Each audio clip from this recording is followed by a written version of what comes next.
Bonjour à tous, j'espère que vous allez bien. Aujourd'hui, nous allons continuer de revoir la méthodologie autour des problèmes. Apprenons à repérer des problèmes autour des multiplications et des divisions. Pour cela, il faut se demander si l'on cherche à regrouper ou à partager. Prenons un exemple de problème simple. J'ai 3 assiettes contenant 4 citrons. Combien ai-je de citrons au total? Après avoir lu l'énoncé du problème, je relis la question. Combien ai-je de citrons au total? Le tout correspond à l'ensemble des citrons que je possède. Autrement dit, on cherche à connaître le nombre total de citrons. On pense donc à faire une addition. C'est ce que nous avions vu dans la précédente vidéo. Nous allons donc faire 4 plus 4 plus 4. Et 4 plus 4 plus 4 est égal à 12. Cependant, il est possible de calculer beaucoup plus vite le résultat. En effet, les citrons sont regroupés par 4 et j'ai le même nombre de citrons dans chaque assiette.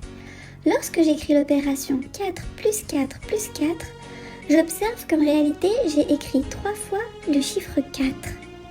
Si 4 plus 4 plus 4 est égal à 12, alors 3 fois le chiffre 4 est aussi égal à 12. Donc 3 fois 4 égale 12. Ainsi, nous allons donc pouvoir écrire la phrase réponse. J'ai 12 citrons en tout. Dans la phrase réponse, on n'oubliera pas de mettre la majuscule au début de la phrase et le point à la fin. Nous savons désormais comment résoudre un problème en utilisant la multiplication. Lorsque dans le problème on cherche le tout et que les objets sont regroupés, il faudra utiliser la multiplication pour trouver le résultat. À présent, voyons comment résoudre un problème avec la division. Prenons l'exemple suivant.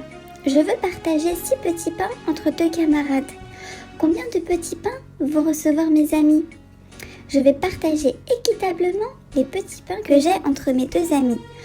Autrement dit, je vais faire en sorte que chacun obtienne le même nombre de petits pains. On observe ainsi que chacun d'entre eux recevra 3 petits pains. Lorsque je partage une quantité, je suis en train de diviser. Ainsi, j'ai partagé 6 petits pains entre 2 personnes, donc 6 divisé par 2. Nous avons vu que chacun recevait 3 petits pains, alors 6 divisé par 2 est égal à 3. Nous allons donc écrire la phrase réponse. Mes amis recevront 3 petits pains chacun. Ainsi, lorsque je partage une quantité entre plusieurs personnes, je devrais toujours faire une division. J'espère que tu as bien compris comment résoudre des problèmes en lien avec les multiplications et les divisions. Je te souhaite bon courage et je te dis à très bientôt.